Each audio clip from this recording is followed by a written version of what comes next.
This episode of This Agile Life has been brought to you by BrilliantAgile.com, providing Agile and Scrum training, consultancy, and personnel. BrilliantAgile.com. Done right, it's brilliant.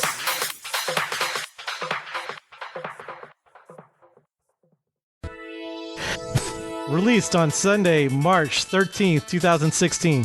This Agile Life, episode 106. A drove of asses.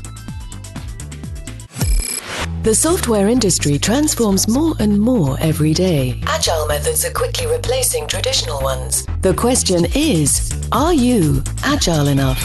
This podcast is devoted to agile and lean software development. Time to welcome your agile coaches on This Agile Life. Hello, everyone. Welcome to This Agile Life. I'm Craig Buchek. Joining me today are my co-host, Amos King. Woo! Good to be back. And Lee McCauley. It's me. or maybe that's Eeyore. I'm not sure. Lost my tail again. All right. Tonight's topic is going to be team cohesion. Wait. I think Lee has to do the whole podcast as Winnie the Pooh. Oh my. Winnie the Pooh or Eeyore? Oh. I think it must be a Wednesday. Wow. That's pretty perfect. You're really good at this. You're a talented man, Lee. I had no idea. All right. That's quite some team cohesion we got going here. About time. So I have a new team that I am leading, and I'm having some trouble getting the team to gel. So when we have a meeting trying to figure out what we're doing, how we're working, any kind of meeting, it's very frustrating. So I'm wondering if you guys have any tips on getting the team through the storming phase. I think we need to start out and clarify a definition here. Whenever we say that any of us are leading a team, leading is a pretty strong word for what we do. Well, it's a different kind of leading. I mean, I've actually been thinking about that very aspect of what we do recently, and the fact that we lead from behind. Whoa. Right? I was just recently out in Santa Barbara, and I went to Santa Barbara's Agile Link group, and they talked about leading from the back of the room. Same thing. And it was fantastic. So for me, I always think of leading as the definition for me of leading is getting everyone else to where they don't need a leader. Oh, yes, I agree with that. But this is like the beginning of that. So I'm kind of wondering if I need actually a little more hands-on leadership instead, a little more from the front leadership instead of from the back to get them started. I feel like I'm herding cats, and I guess it doesn't matter if you're in the back or the front, does it? So what do you think is their one biggest issue at the moment, Craig? If you could solve one thing, what would it be? Pulling in the same direction. So what do you mean by that, pulling in the same direction?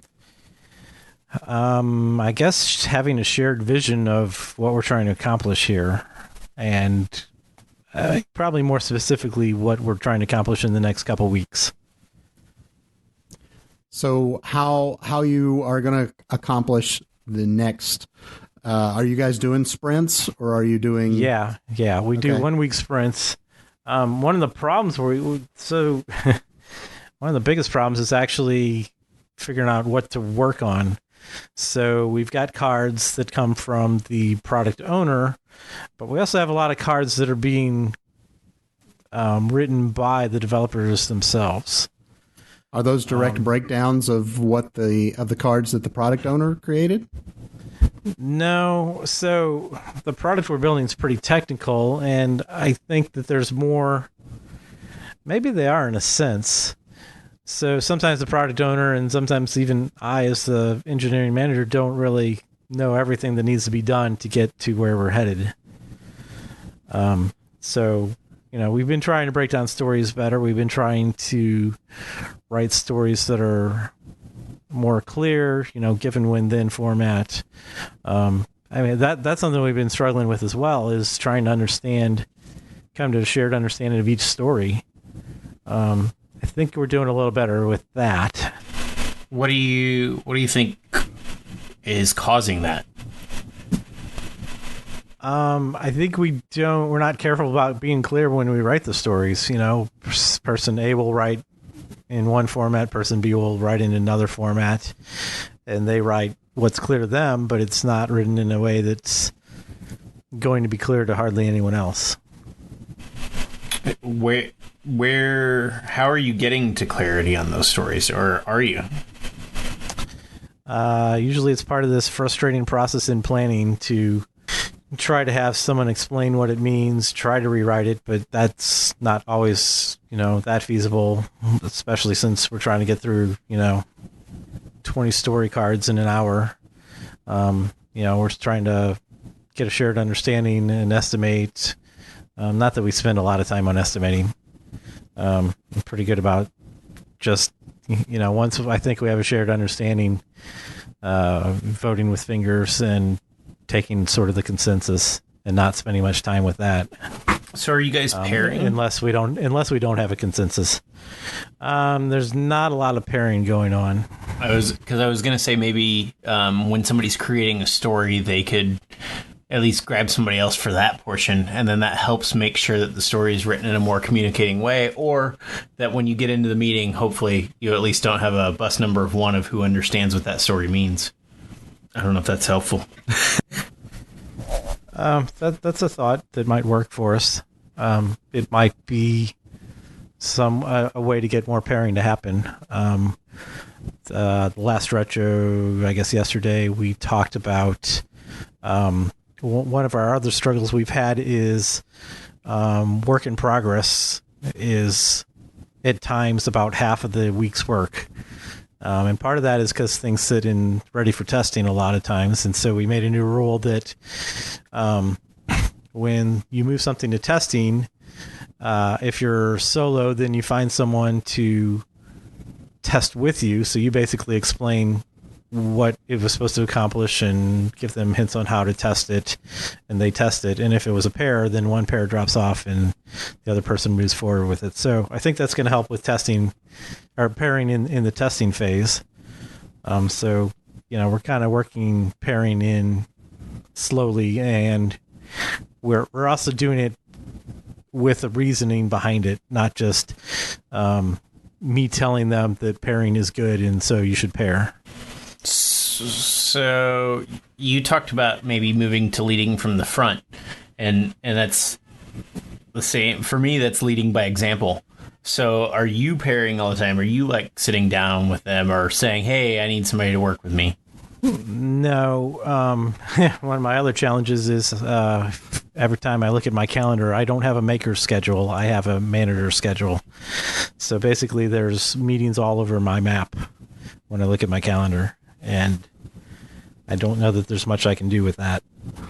I think Amos may have hit on something really important, because if you're not having time to be a leader, and for me, your brand of leadership, our brand of leadership really is about sitting down with people and pairing with them and doing the engineering. And if you can't do that, then you can't be the leader that you know how to be. Yeah, I am struggling to find a way to be the leader that I in a way that I know how and I'm comfortable with. That definitely sounds like you should be going and talking to whoever is in a position to put you more encroached, I don't know, with the team, instead of hanging out in another room with meetings. Or one way that I've worked this before is start bringing the whole team to the meetings with you. Make it cost more. Yep. I'm considering delegating some of the meetings to people, actually to deal. So one of the things we've done as far as trying to make the stories and the planning session more palatable is to have the product owner, the product analyst, and myself basically go through pre-planning and try to figure out, okay, basically prioritize the cards that we have. And then so the planning session with the whole team can go quicker. We just, go through the cards, make sure they make sense. Everyone's on the same page and pull them into the sprint. And see, that's one of the things that I always complain about is when teams have a separate planning meeting for the manager and then the rest of the team, because I think that you lose something there, including some camaraderie, but also the input that all the developers who are on there hands-on, which you're saying you're not really being hands-on right now. All of their insight into where you need to move next, what you need to do, where things might break down, you're missing out on that until after you've made decisions. Well, I think it's fair to decide what the priorities are from the project manager perspective or the product owner perspective. It is, but it should be at a feature level, not an individual story level. That is what you're trying to do. So let the product owner deal with features and figure out which features they want first. And then you guys can get together and say, here's the feature that was described, and let's break that down into the individual stories. But then you've already kind of got your priority set based on the feature. Is that practical in this situation or not? Yes, the problem that we're trying to solve, one of the problems we're trying to solve is writing better stories, and writing stories with, 14 people versus 3 people.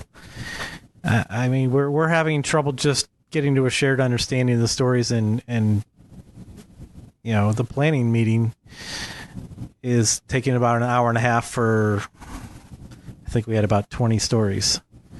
So if we had the whole team involved in the prioritizing, that would be a 4-hour meeting, every week, just for planning. I think part of my problem is that the team is too big. How many people are on the team? So there are, I believe, 9 engineers and product owner, product analyst, and myself. It's not horribly big. I mean, it is edging on big. Get start. I think is this it's one of those big team to get started with. So this is a brand new project? So that's one of the other issues we had is we basically merged 2 teams. The team I was on before, it was 5 of us joined this other team that existed for, I guess, about 4 months, and we've been on it for a month. And so we've kind of merged 2 teams, and the cultures kind of have been clashing. Occasionally I'll see the team starting to gel, but then it doesn't get there, and it kind of takes the step back into the storming.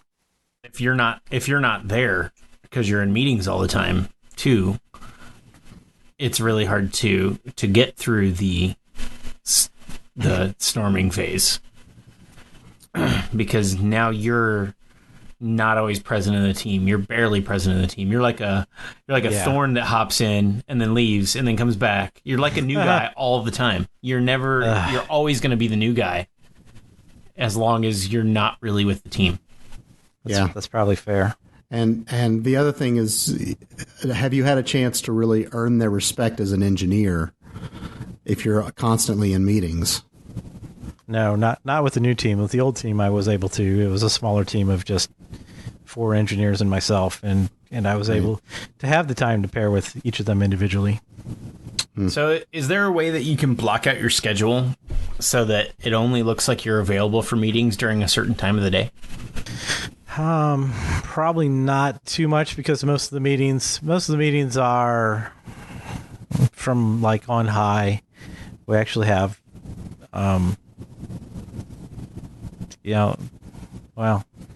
past couple weeks have been an exception with some interviewing, which is also weird since now I think that I was trying to grow my team. Now I think maybe I should shrink the team.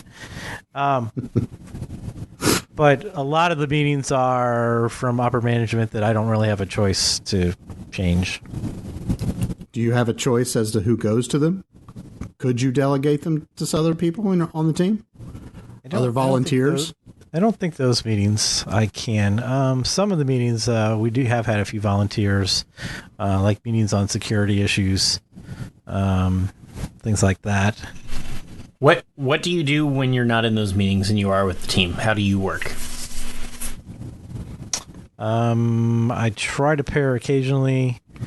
Try to have some one-on-ones. Even that, I've been feeling overwhelmed, not having enough time for all that.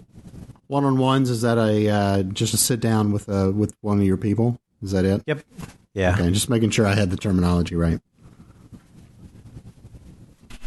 Yeah, I mean, I feel like you got to find a way that you can lead by example of what you want them to do. But as long as you're gone, you can't do that. You can't lead and be in meetings. How many hours a day would you say is average? Probably 3, maybe 4. Yeah, and it's probably separated out, isn't it? Like exactly. Right. You don't have time to lead. And, right. And so I think you need to start there. Figure out how you can have time. Go to your management and say, "Hey, I need somebody that's can take over this administrative stuff."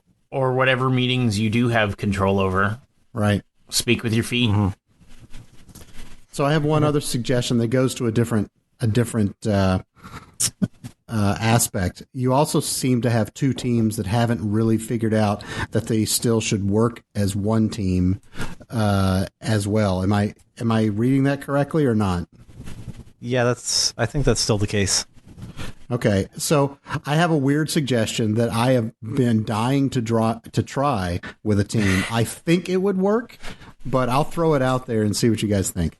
So, have you guys ever done the escape the room stuff? Are you familiar with this? I'm familiar with it, but I have not done it. I would love to, though. Okay, so this is basically a set of puzzles. There's a couple of them in St. Louis that will do this. Basically, you go in and you can have anywhere from 6 to 12 people in a room, and in one case you just have to figure out how to escape. That's where the name originally came from. In some cases, it's figuring out you're robbing a bank, so you have to figure out how to rob the bank.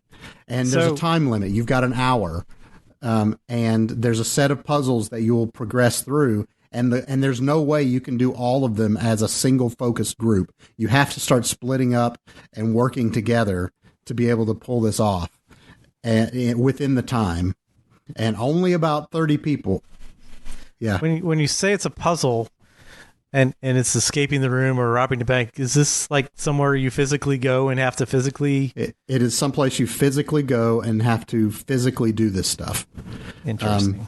It is awesome. My daughter did it with a group of her friends for a birthday party because they're all really intellectual and loved it.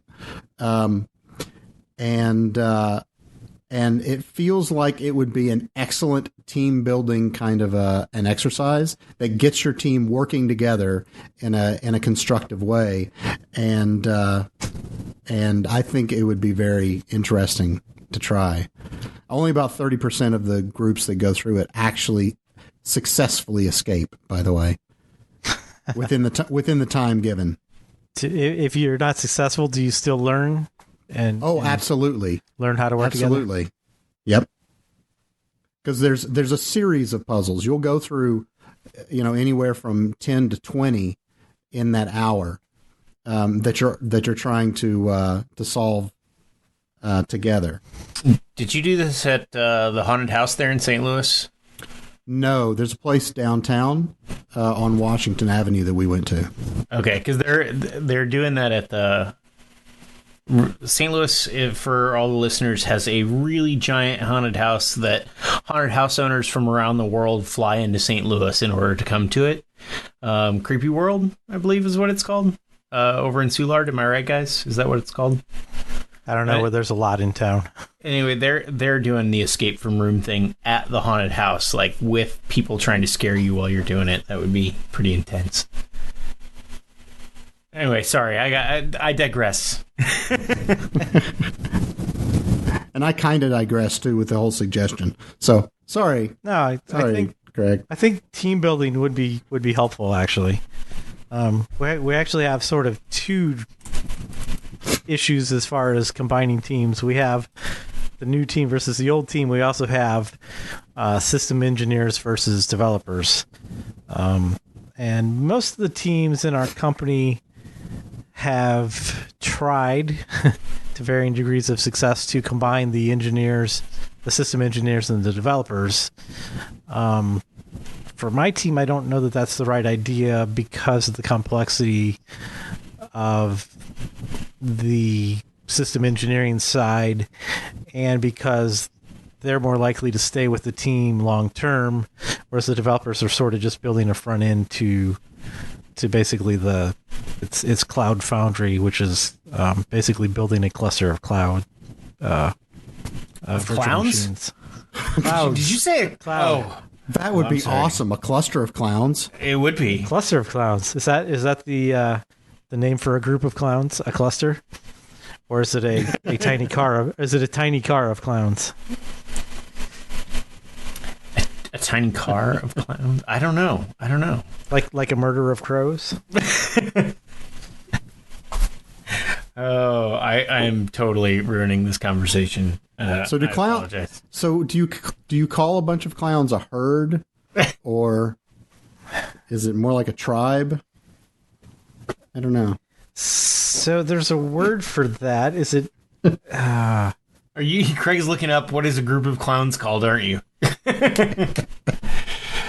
We have really let this show go. I believe it's the term is venery to explain what a group of things is called. Wow, we've gotten really meta here.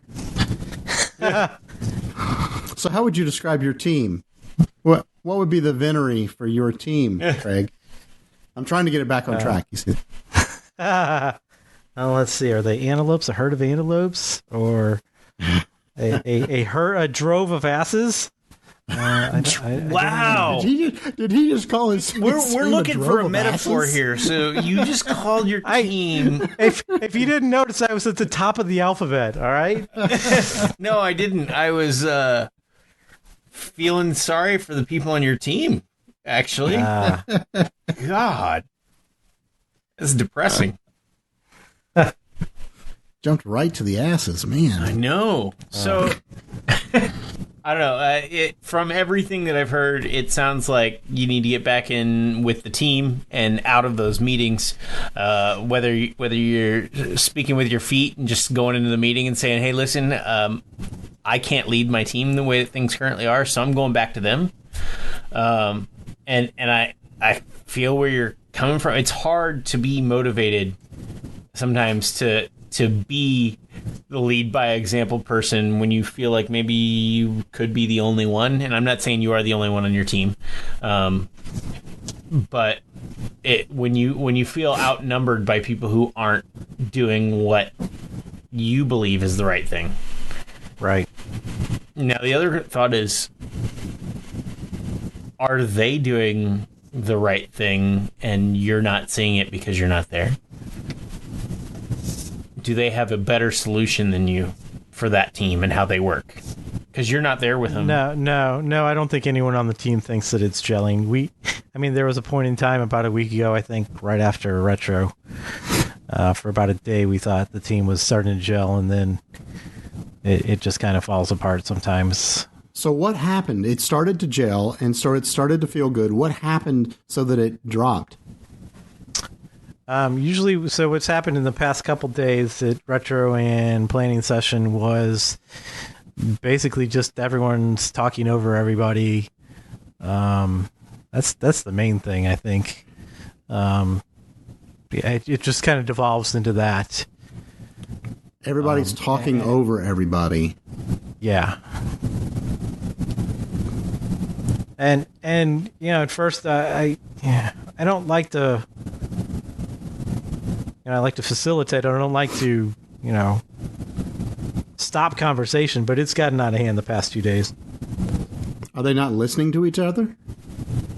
That's usually the case. Yeah. When 4 people are talking, it's hard for those 4 people to be listening. Yeah, but obviously they're not really paying attention to what the other person is saying because they're just thinking about what they're going to say next. Wow, it's like being on this podcast. Did you want to say something, Minus? Wait, podcasting, it's really obvious when you're talking over somebody because you know that it's just not going to record well. So, do you need a talking stick in your meetings? That's not a bad idea. One with, nails. So that they're not trying to yank it out of each other's hand? Maybe you could start the meeting with the peace pipe and then bring out the talking stick. Missouri hasn't legalized the peace pipe yet. Oh, okay. So I really think that you need to go do a team building exercise and bring in a talking stick or a ball to throw around in your meetings for people who want to talk might be a fantastic thing. And retros, get an external facilitator. Yeah, I definitely need to do that. We've only had 3 retros, I think, since I've been on the team. But it's the past 3 weeks. Retro facilitators kind of died in our company for a while. We lost a lot of the Agile coaches. And we're just starting to bring that program back up. So, but, I mean, anybody can really be a facilitator. To be fair, I think. Yeah, it helps if they kind of have a little experience with facilitation. But yeah, we actually got a group now. I need to go recruit one. Yeah, or if a driving desire to be a facilitator too can help you get up to speed pretty quickly. Yeah. Can you talk more about the talking stick? Is there other names for that? What's the idea behind that? I think I know, but I don't know that our listeners know. So whoever has the ball or the talking stick is the only person that can talk, and if somebody else wants to talk, they have to raise their hand, and the person with that ball then passes it off to whoever raised their hand, toss it across the room. A talking stick you don't normally want to toss across the room. It's not as easy to catch, but a little ball works pretty well for tossing around. The only thing that you really have to worry about there is I have been in certain situations where one person gets the ball and will talk and talk and talk and tell and like, hey, nobody can see me. Maybe I should explain. They tell the other people to put their hands down, and then they keep talking, and you have to have so now you need a timer. You could either do a timer, or I have seen some really good things where if more than one person has their hand up, at that point you have to stop and pass it off to the first person that had their hand up. So that reminds me of Congress, where if you have enough votes, you can, what's that, a vote for cloture? You can override the filibuster. That's true. Interesting. So yeah, like if 2 people raise their hand, then that person has to like finish whatever their current thought is. If you're in a room with with my kids, there are a couple of them that their thought could go on for an hour and a half. So you might have to cut off their thought a little early too. But yeah, I wouldn't have a timer necessarily, but maybe a timer after someone raises their hand. Uh-huh. That makes sense. Unless you find out that nobody's raising their hand, that's a different podcast. honestly, I don't know that we're going to have that problem too badly. I didn't think so. Normally when you have to implement the talking stick, it's because everybody wants their hand up. Yeah. Any other thoughts on team cohesion? Actually, we haven't really talked about forming, storming, norming, performing. I know we've talked about it on an episode or 2 before, but I just want to go over that. So these are stages in the formation of a team that supposedly happen on every team. And even if you have an existing team and you make a significant change, they basically go through these stages. So forming is basically just, you're getting the team together, you're learning about each other. And storming is when you start having some friction because you come to the team with different values or different ideas of how things should work. And so you have to get through that phase, and then you get to the norming phase, which basically is the team cohesion and the gelling that I'm talking about, wanting to get to. And once you get through that phase, then you get to performing, which is basically running on all cylinders. And that's not an easy place to get, but when you get there, it's a great team to be on, and everyone wants to stick on the team. The trick is making that transition between a new team and performing as quick as possible. Yeah. No, you can't just skip the storming. If you skip the storming, you actually have other issues. So it's sort of this immature or stunted growth team. It's sort of like the phases of learning, like Amos says, the expert beginner, I think it's called. So if you skip some of the stages, you think you're an expert, but you're really still just an advanced beginner. I think that happens when you are always with beginners. You're never with someone better than you. You're always at equal levels. After a while, one of you decides that you're an expert. So the other thing is, if you seem like you've skipped the storming, sometimes it's because people on your team are just apathetic and they don't care enough to make the friction. That can also be horrible. Which means you'll probably never get to the norming, and you'll definitely never get to the performing. Right. Yeah, apathetic people don't generally perform well. Unless you're in the government. Government workers I've seen. It doesn't matter to me. You've seen them perform? I've seen both. I've seen both. I have seen the majority of my apathetic developers have been when I worked for the government or on government contracts. I will have to agree. Yeah. So if there's any government listeners out there, I'm sorry. Amos, you also worked for the post office before, didn't you? Yes, I worked for U.S. Geological Survey and the Postal Service, and then I did some government contracting too for the military, different branches. It was rather depressing. Oh, and I've worked for a municipal utility company, and I'm not sure if they were owned by the government. I think that's what municipal means, though. And it was pretty bad for most of their employees. All right. We have anything to add on team cohesion, guys? I don't. Find something fun. Take everybody out. Make them shoot at each other with paintballs or something like that. Like, if for some reason, if you that can backfire in more ways than one. I know, but sometimes causing physical pain to others can just bring out the love between two people. Yeah, you shoot somebody in the face mask from 10 feet away and see if they don't get a little pissed. It's true. It just depends on how long they stay pissed. Yeah, or if they can laugh about it tomorrow. But you have to know your team when you pick something like that. Yeah. So I'm looking for team cohesion. How do I know when I get it? And what do I get when I get there? Oh, man, that's hard. Well, I think first we got to figure out something for your team to do. So a great team building exercise, bring a deck of cards for every person, and then let them go play solitaire in the corner. Wait a minute. That sounds like the worst team building exercise ever. Okay. So now that we've defined the bounds, yeah, maybe, but wait, this sounds like a good way to set an example of something. Play solitaire together, by yourselves in each in a corner, and then we'll show you a better way. But what is that better way? Well, I'll teach you a game called Snurd. They'll have a whole lot more fun. It's basically solitaire, and you can play on everybody's aces out in the middle of the table. And you're just trying to empty your deck faster, your hand, solitaire table, faster than anybody else. So there's no turns. You're just moving as quickly as you can. But it makes it a lot more fun because you're with other people.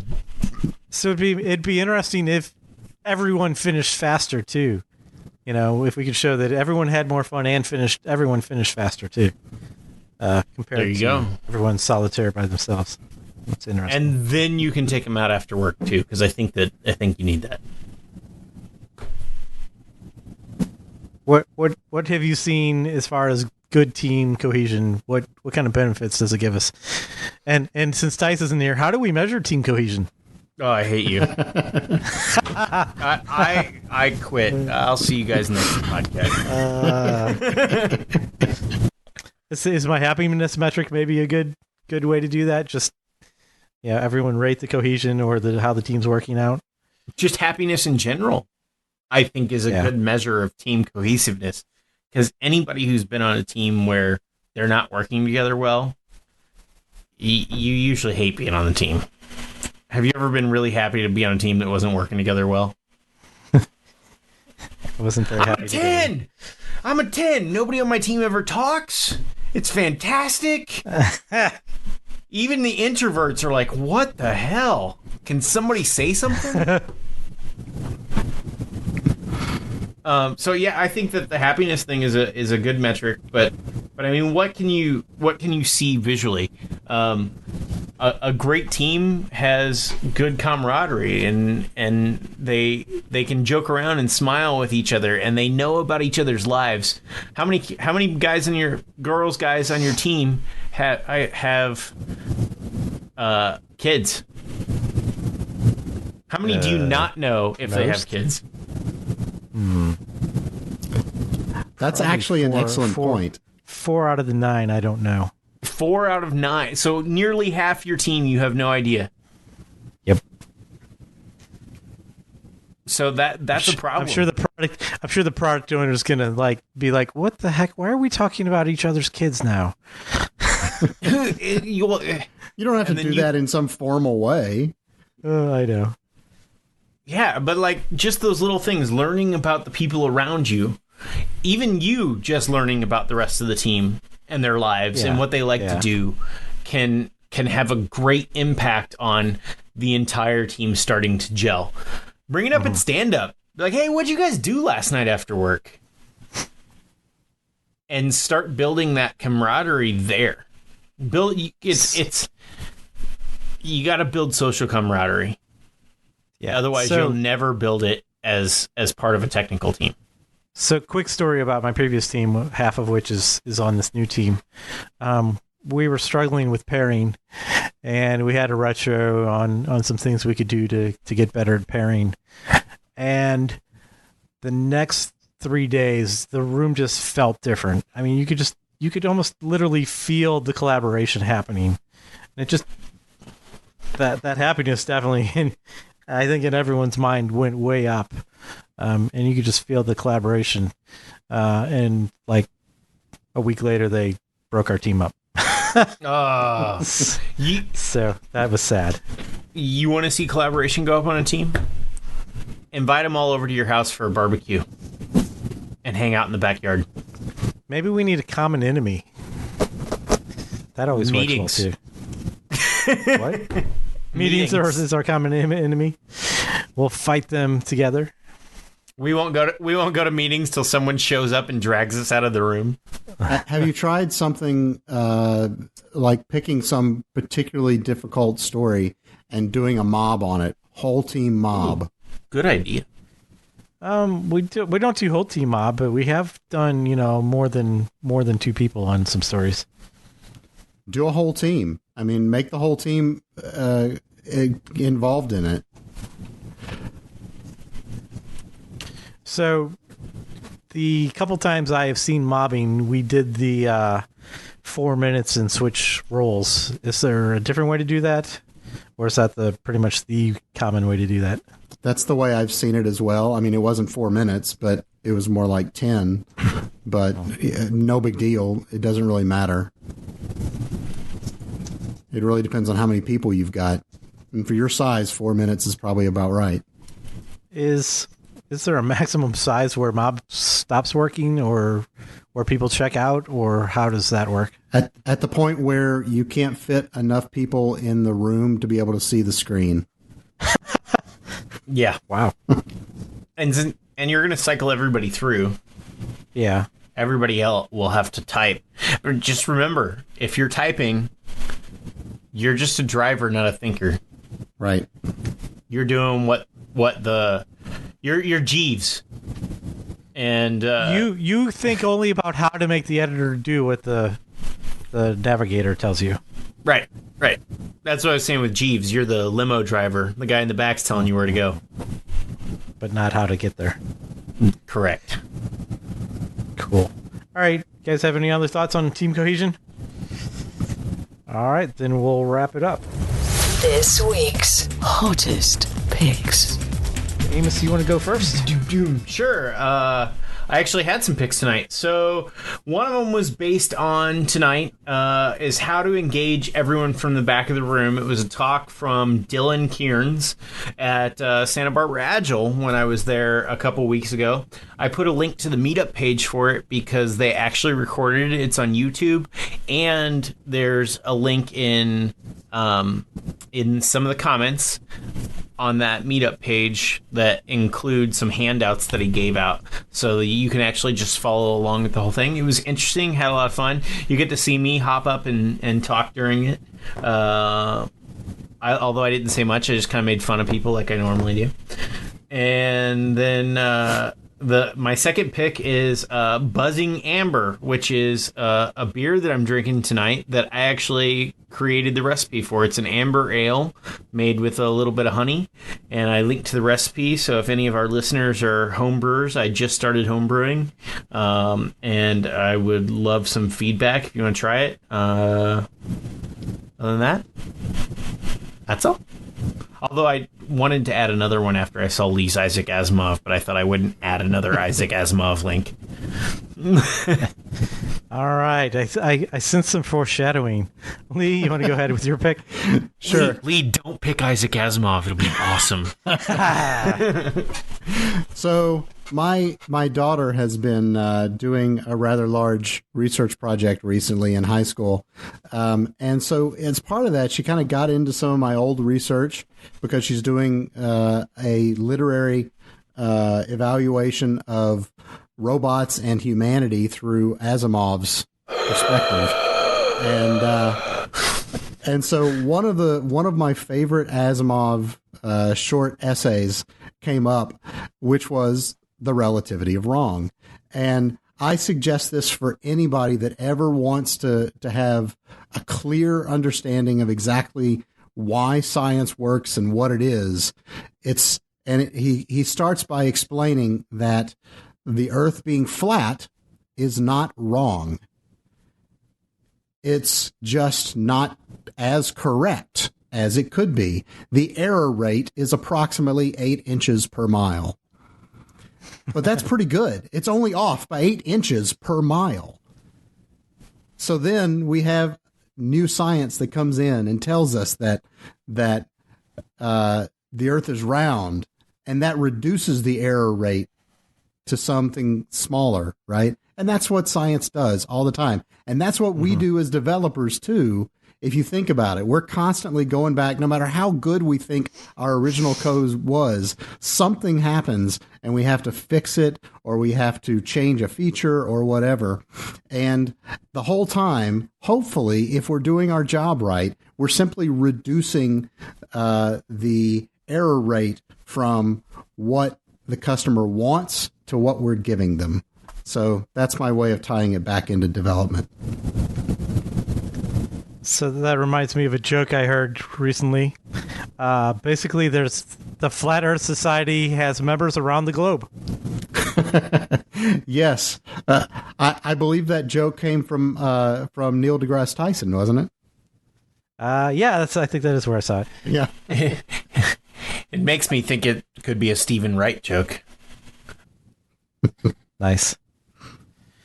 All right. My pick is an article by Tim O'Reilly, and it's called What Paul Graham is Missing About Inequality.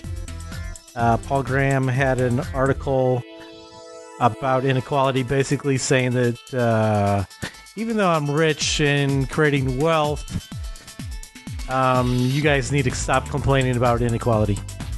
And it was basically showing that he's got a lot of privilege and doesn't understand that not everyone has those privileges. This Agile Life is brought to you by a community of Agile developers and coaches aspiring to spread the word about this groundbreaking approach to software development. Join us at thisagilelife.com/community.